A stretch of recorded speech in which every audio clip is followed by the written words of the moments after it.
where might the next generation of tech leaders come from? Silicon Valley already has a host of well-known success stories, but it's been a much more muted tale here in Europe. The UK is now trying to change that with its Silicon Valley hub in East London, but is it doing enough to encourage entrepreneurs? Well, Eric van der Kleij is set up the tech business Adeptra and is the UK government's entrepreneur in residence. He says the support is there. It's up to companies to make the most of it. And Anthony Rushton is the founder of Telemetry, a company delivering online video and media content. He says the government still needs to do more. Gentlemen, a very good morning to you. Before we move on to all that, I just want to get a little bit of a take. We've had, what? We've had Apple, Intel, Yahoo, and what the picture that's coming. Despite everything, this is a sector that is very, very strong still. What do you make of it? I mean, that's true. The underlying trends are still very much there. So even though that in the current global economic climate there's going to be some changes, nonetheless the trends for the sector are still very strong and still able to fuel some of the growth that we need. And what about then is this, why is the reason that these companies, these big companies that have been established for a long time, mostly all American? I think we were just talking earlier, there is a huge swell of talent in the UK at the moment with respect to internet engineering. We're very proud to be part of that. I know Eric's working hard promoting on the startup side, but I think recently there hasn't been a collective voice for UK technology.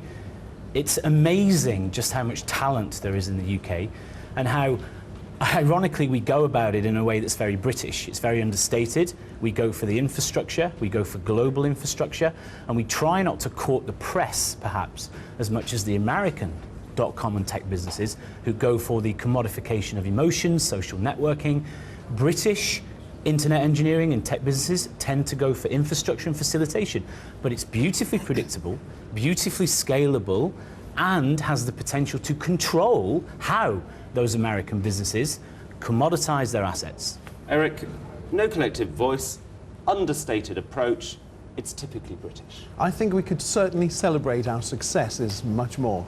For example, when you have companies like Autonomy, which is essentially a British success story, sure, selling for around 10 billion, that's definitely a success. Nobody can say that. And the really good thing about that is that it creates what's called recyclable wealth, which is more entrepreneurs who are inspired by that same vision. And I'm very keen to share, and share and celebrate more of those. All very well celebrating the success that we do have, and we can't overestimate that or underestimate that, but actually we should be doing so much more. The government should be providing so much more support, a real, physical, tangible strategy backed up with wads of cash.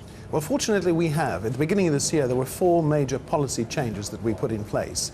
Entrepreneurs visa, lifetime relief for entrepreneurs, which means the first £10 million of capital gain they make, they'll pay 10% capital gain tax.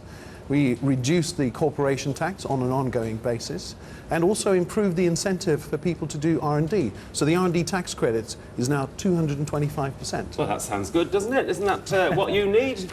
Yes, it is. When we started our business, I mean, we've grown our business to 24 million turnover organically. No funding, no family money, no external money. We were interested in R&D tax relief. At the time, we started developing our business Telemetry, and we were kind of unable to claim it due to certain clauses and the paperwork involved.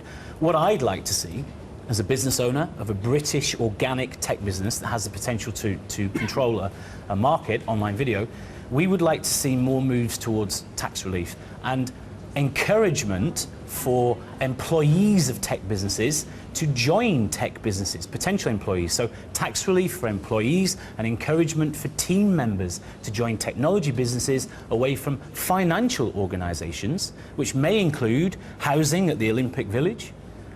It may include relief on tax and encouragement to move from sectors into technology, which is growing. And do you think there is a sort of like a bold vision as far as the UK government is concerned about what they want to do with the tech industry here in the UK? Or actually is it just sort of like catching up, or a little bit of tinkering here? Oh yeah, perhaps we could give them a bit there.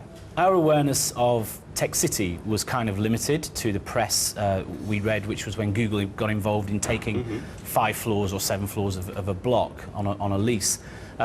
We've been talking internally about our own collective called Britcom, which is a collection of British-based engineering companies that get together for a collective voice.